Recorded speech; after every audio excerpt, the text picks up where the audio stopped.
고난은 일상에서 우리들이 언제든지 만날 수 있습니다. 그리스도인이 된다고 해서 고난을 피할 수 있는 것은 아닙니다.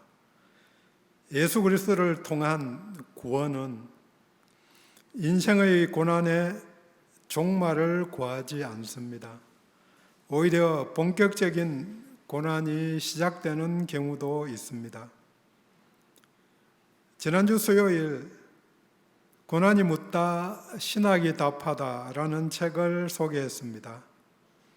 저자는 신학이 고난을 제거할 수는 없지만 새로운 관점을 제공하여 고난의 유익을 볼 수 있게 도와준다. 그리고 고난을 먹고 성장한다고 말합니다. 그래서 고난은 우리가 자기 만족과 자기 기만이라는 거치장을 벗겨버리고 우리의 약함과 그분의 강함을 직면하도록 하는 하나님의 도구라고 말합니다. 설교와 성경 공부도 마찬가지입니다. 설교가 고난을 제거할 수는 없지만 새로운 관점, 성경적인 관점을 제공해 줄 수 있으며 그 속에서 하나님을 만나게 도움을 줄 수 있습니다. 사랑은 사랑하는 사람의 고난에 함께 참여하게 된다는 사실을 통해서 우리가 겪는 고난에 하나님이 동참하고 있다는 사실을 알게 되면 소망이 있습니다. 오늘 말씀의 상황도 고난, 출애굽한 이스라엘 백성들이 경험한 고난입니다. 출애굽하고 홍해를 건넌 뒤에 만난 두 번째 어려움입니다. 첫 번째 고난은 바로 본문 앞에 15장 끝에 나오는 이야기로 사흘 길 동안 물이 없어서 고생하다가 마라에서 물을 만났는데 써서 먹을 수가 없었습니다. 백성들이 모세를 원망하자 모세가 기도하여 여호와께서 가르쳐 주신 한 나무를 넣으니 물이 달게 되어서 먹을 수 있게 되었습니다. 그러면서 오늘 본문 4절과 같이 그들을 시험하셨다고 말합니다. 물이 없어 고통을 겪다가 생명수를 공급해 주신 하나님을 경험한 것입니다. 그리고 그곳 마라를 지나 물과 나무가 있는 오아시스인 엘림 곁에 장막을 쳤습니다. 그 뒤 본문 1절에 엘림을 떠나 시내산이 있는 신광야에 도착합니다.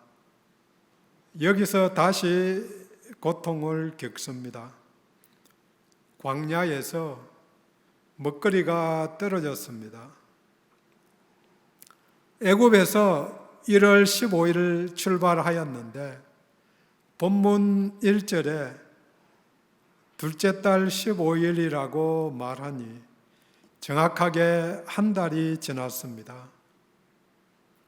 나올 때 싸운 발효되지 못한 무교병도 다 먹었고 급하게 나온다고 검은 폐물은 들고 왔지만 몇 달씩 먹을 식량을 준비해 올 수 없었습니다. 이곳은 광야입니다.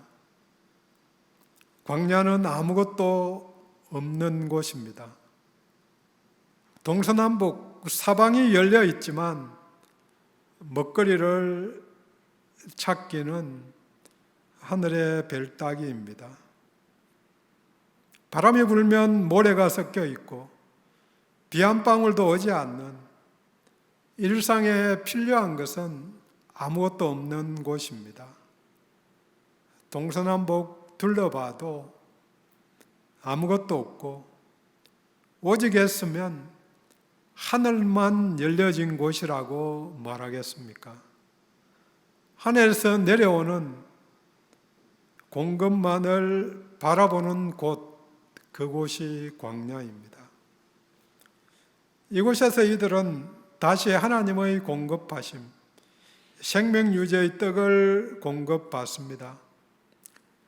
조금 더 보면 본문 뒤 17장에도 신광야를 떠나 르비딤에 장막을 쳤는데 또 물이 없어서 백성들이 원망하자 반석에서 물이 나게 하셔서 생명수를 공급해 주셨습니다.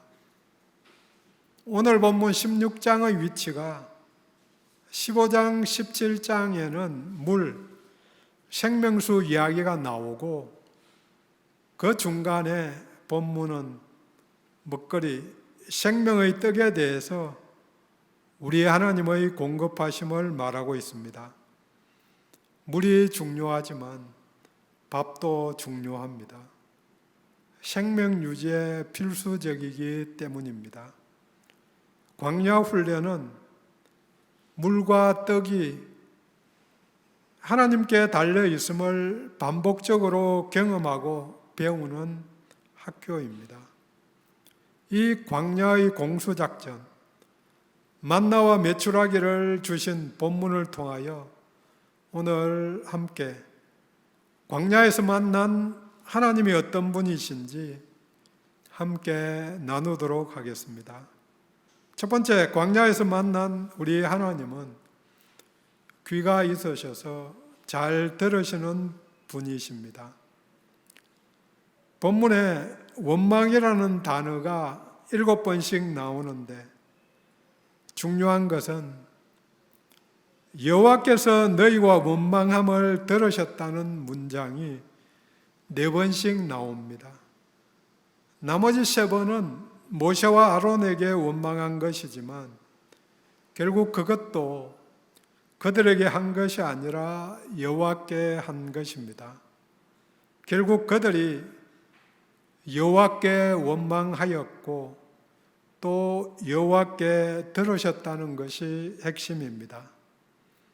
우리 하나님은 사람들의, 특별히 자기 백성의 기도도 듣지만 불평, 감사, 신음소리도 모든 것을 보고 들으십니다.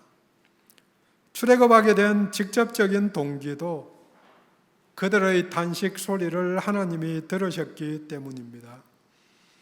출애굽기 2장 3절에 여러 해 후에 애굽 왕은 죽었고 이스라엘 작손은 고역으로 인해 탄식하며 부르짖으니 그 고역으로 인하여 부르짖는 소리가 하나님께 상달한지라.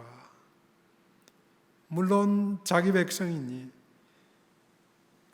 때가 차기까지 듣고 또 그 때가 찾아 행동하신 것입니다. 우리 하나님은 자기 백성들의 부르짖음을 듣고 응답하십니다. 본문에서 원망과 불평의 내용이 3절입니다. 너희가 이 광야로 우리를 인도해 내어 이 온 회중이 줄여 죽게 하는도다. 한마디로 배고파서 죽겠다. 배고픔이 원망으로 표출된 것입니다. 그런데 재미있는 것은 그들이 애굽 땅에서 노예 생활하던 때를 미화해서 말합니다.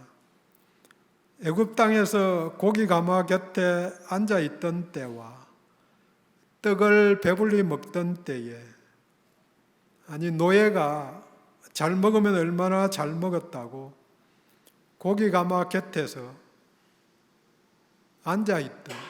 앉아서 쉬고 먹고 떡도 배불리 먹었다고 해상한 것입니다.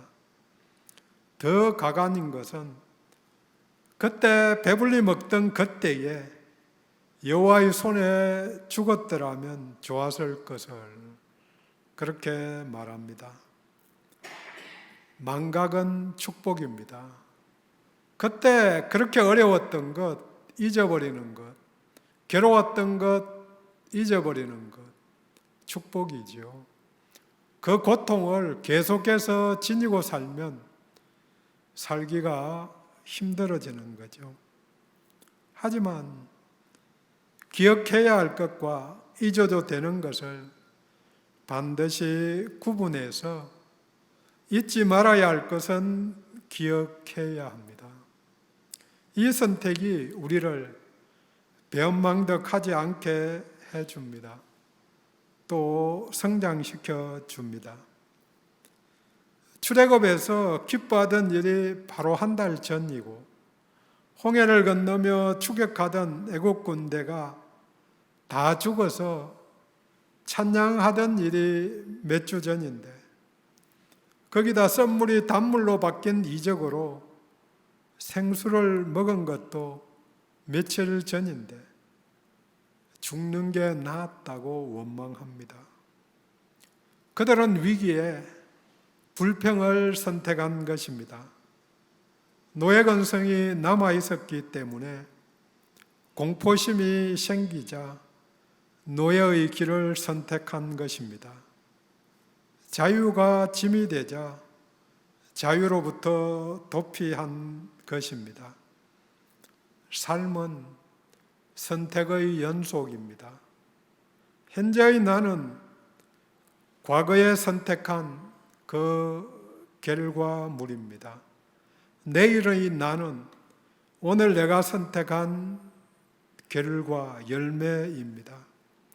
그들은 기도 대신에 원망을 선택했지만 하나님이 들으시고 응답해 주십니다. 4절에 내가 하늘에서 양식을 비같이 내리리니 일용할 것을 날마다 거둘 것이라. 이같이 하여 내 율법을 준행 하나하나 내가 시험하리라. 응답이 시험이라고 말씀하십니다. 꼭 같은 말이 본문 바로 앞 마라에서 단물을 만들어 주신 다음에도 5장 25절에 말합니다.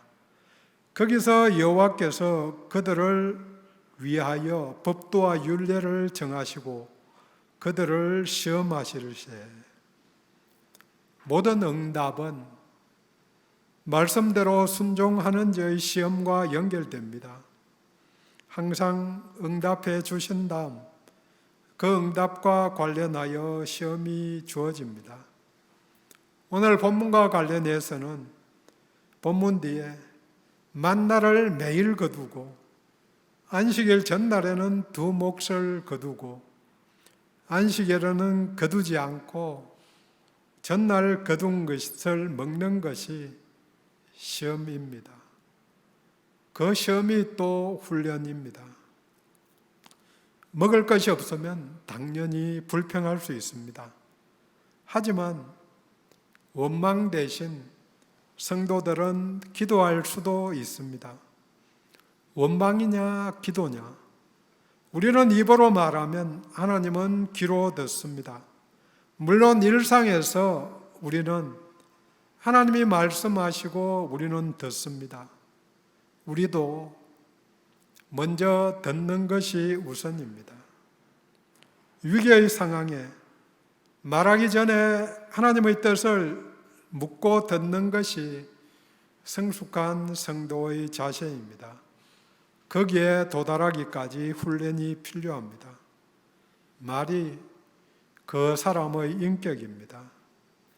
고통의 시간에 원망이냐 기도냐 둘 중 무엇을 선택해도 하나님은 듣고 계십니다. 물론 최적의 시간 하나님의 때에 우리 하나님이 개입하십니다.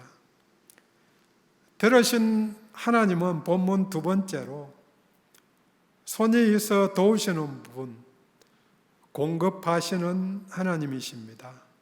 본문에서 우리 하나님은 바로 응답해 주셨습니다.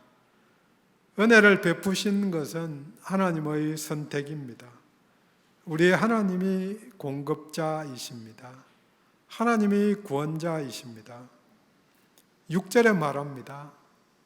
저녁이 되면 너희가 여호와께서 너희를 애굽 땅에서 인도하여 내셨음을 알 것이요. 당연히 아는 거죠. 당연한 것 같지만 이들은 틈만 나면 하나님을 잊어버리고 노예 생활을 그리워하기 때문에 다시 강조합니다. 같은 말이 12절 끝에도 너희가 해질 때에 고기를 먹고 아침에는 떡으로 배부르니니 내가 여호와 너희 하나님인 줄 알리라. 다시 하나님의 도우심을 체험한 다음에는 여호와가 하나님이심을 고백할 것입니다. 우리 하나님은 당연히 식량을 미리 준비해 두셨습니다. 그들이 그 위기에 어떻게 반응하는지 기다리셨습니다. 그것이 시험이기도 합니다. 한 달 지나면 먹을 것이 떨어지는 것이 당연했습니다. 율법을 준행하느냐가 시험이 되는 것은 그 기초가 신뢰, 믿음이기 때문입니다. 요한복음 6장에서 예수님이 오병이어로 5,000명을 먹이실 때에 빌립을 시험하셨다고 표현합니다. 빌립에게 묻는 말입니다. 어디에서 떡을 사서 이 사람들을 먹이겠느냐? 거기도 빈들인데 사서 먹일 곳 없는 거죠. 바라볼 것은 하늘밖에 없다. 하늘에서 내려오는 떡을 생각하는지 물으신 것입니다. 하늘에서 양식을 비같이 내릴 수 있는 분이 우리 하나님이십니다. 만나를 보면서 백성들이 묻습니다. 이것이 무엇이냐? 모세가 말합니다. 여호와께서 주신 양식이다. 주신 일용할 양식에 감사해야 합니다. 후일 모세가 한 만나에 대한 해석이 신명기 8장 3절입니다. 너도 알지 못하며 내 조상들도 알지 못하던 만나를 내게 먹이신 것은 사람이 떡으로만 사는 것이 아니요 여호와 입에서 나오는 모든 말씀으로 사는 줄을 내가 알게 하려 하심이라. 떡을 먹어야, 밥을 먹어야 당연히 살지요. 하지만 떡으로만 사는 것이 아니라 말씀으로 사는 것이다. 결국 만나는 영원한 생명의 떡에 대한 예표입니다.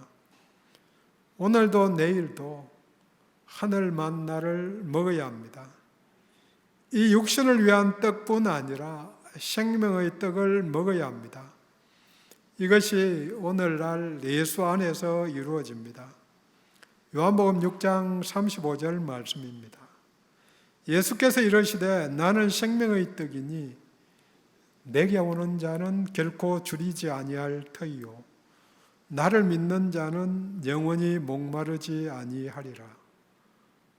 생명수다, 생명의 떡이다. 다 영적 목마름도 배고픔도 해결됩니다.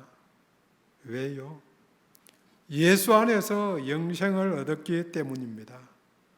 도우시는 하나님이 우리 일상에서 중요합니다. 만나는 하늘에서 내려온 양식입니다. 하지만 배고픔을 위한 양식이고 남겨두면 썩는 양식입니다. 이 양식은 영생하는 양식의 예표입니다. 또 만나도 시험, 훈련임을 알아야 합니다. 매일 일용할 양식을 구하고 매일 일용할 양식을 거두러 가야 합니다. 작고 둥글며 서리같이 가는 것. 이슬이 마른 후에 광야 지면에 남은 것이 만나입니다. 쌀알보다 작은 알갱이를 광야에서 주워서 한 오멜 2.3리터를 거두려면 그리 쉬운 일은 아닐 것입니다. 쌀에서 티끌을 거두는 게 아니고 모래밭일지도 또 풀밭일지도 광야에서 흙 위에서 쌀알보다 작은 것들을 거두는 거죠. 더워지기 전에 아침 일찍 일어나 몇 시간을 거두어야 했습니다. 노동이 필요한 거죠. 동시에 안식일 전날에는 2몫을 거두어야 했습니다. 그래야 안식일까지 먹을 수 있기 때문입니다. 이것을 생각하면 시험이 충분히 됩니다. 그래서 걸려 넘어지는 사람들이 생겼습니다. 하루 분량만 거두라고 했는데 한 번 일하고 일주일 쉬려고 며칠분 거둔 사람도 있고, 안식일 전날에는 2몫을 거두라고 그랬는데 내일 또 내릴 것이지 이렇게 생각하며 하루분만 거둔 사람도 있고, 안식일 날 아침에 또 나가서 거두려고 한 사람도 있고, 어떤 말씀이 우리들에게 주어지든 그걸 내 식으로 해석하고 접근하는 거죠. 하나님은 그 말씀들이 시험이다 이렇게 본문에서 이야기하는 거죠. 도우시는 하나님 충분히 중요합니다. 하지만 성숙해지려면 거기서 넘어가야 합니다. 본문은 세 번째로 우리 하나님에 대해 하나님은 자신의 영광을 드러내시는 분임을 알려줍니다. 7절과 10절에 여호와의 영광이 2번 나옵니다. 7절, 아침에는 너희가 여호와의 영광을 보리니. 10절에 광야에서 여호와의 영광이 구름 속에 나타나니라. 10절은 그날 광야에서 구름 속에서 자신의 존재를 드러내신 하나님을 보았습니다. 백성들이 하나님의 임재하심, 함께하심을 보았습니다. 영광이라는 단어가 추상적이어서 굉장히 어려울 수도 있는데, 하나님의 임재로 말미암아 눈을 뜨고 볼 수 없을 정도로 찬란한 광채를 본다는 것입니다. 광야에서 아무것도 볼 수 없는 곳이지만 하나님이 함께 하시니까 아무것도 없는 곳이 아닙니다. 아이들은 배고파 죽겠어요 외치면은 부모들이 해결해 줍니다. 언제 어디에 있느냐가 중요하지 않죠.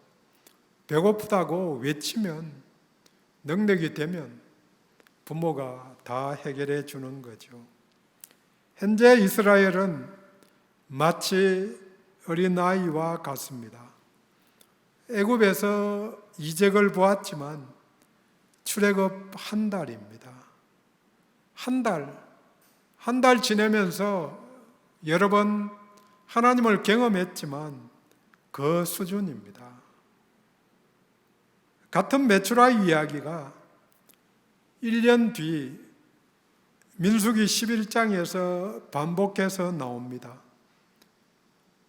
오늘 본문에서 만나 메추라기가 나오는데, 만나는 계속해서 내렸지만 메추라기는 계속해서 오지 않았던 모양입니다. 그래서 고기가 먹고 싶다고 민수기 11장에 불평하자 메추라기를 보내어 주시지만 징계를 하십니다. 불평하는 사람들 징계했다는 거죠. 시내산에서 율법을 주시고 또 1년 동안 훈련을 한 다음이기 때문입니다. 인생의 연륜이 다르고 신앙생활의 연조가 다르기 때문에 의지하는 정도가 다를 수 있습니다. 또 임재와 관련해서 부정한 사람이 살아서는 하나님을 직접 볼 수가 없습니다. 하나님이 모세에게까지도 얼굴을 본 자는 살지 못한다고 출애굽기 33장 20절에 말합니다.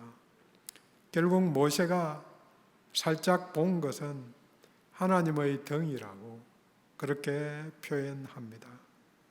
하지만 우리 하나님은 자신의 존재와 함께 하심을 드러내고 알려주고 싶어 하십니다. 이스라엘 백성들이 하나님의 영광을 보았습니다. 그런데 그게 끝이 아닙니다. 7절에 아침이 되면 하나님의 영광을 보게 된다는 말입니다. 쉽게는 내일 아침이지만 매일 아침에 여호와의 영광을 보게 됩니다. 어떻게요? 매일의 만나를 통해서입니다. 아침에 만나를 주을 때마다 또 먹을 때마다 우리 하나님이 함께 하셨다. 하나님의 영광을 보게 된다는 말입니다. 앞으로 40년 동안 계속되는 은혜입니다. 이것은 40년 동안의 훈련을 통해 아침마다 습관적으로 또 몸에 익혀서 하나님의 영광을 바라보라는 시험의 시작입니다. 하나님의 도우심, 하나님의 손을 보는 것에 그치면 영생에서 멀어질 수 있습니다. 아침마다 하나님의 영광을 보아야 합니다. 가난에서 벗어나는 것, 질병에서 치유되는 것, 고민하는 문제가 해결되는 것, 그런 일들에 우리 하나님이 도우시는 것 굉장히 필요하고 중요한 일입니다. 하지만 하나님의 영광을 보지 못하면 일시적일 따름입니다.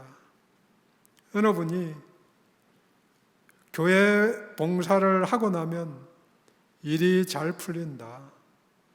또 어느 분이 예배를 잘 드리니까 하나님의 은혜로 바라던 일이 이루어졌다고 감사헌금 한 것을 보았습니다. 귀한 일입니다.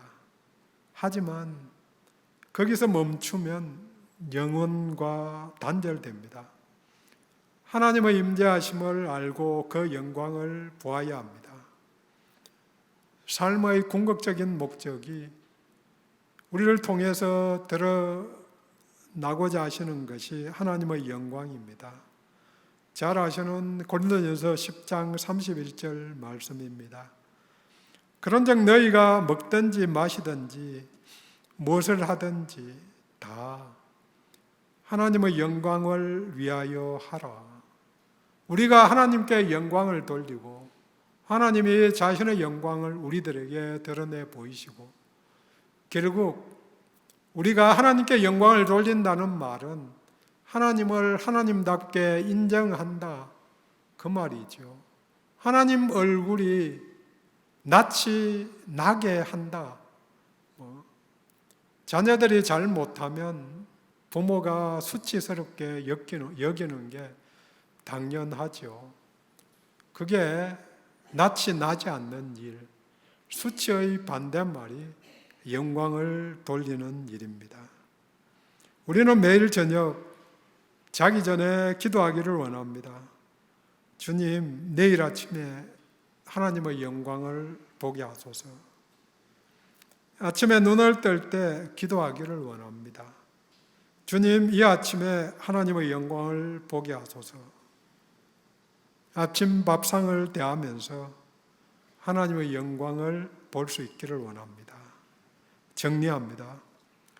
신광야에서 이스라엘은 불평 가운데 하나님을 경험하였습니다.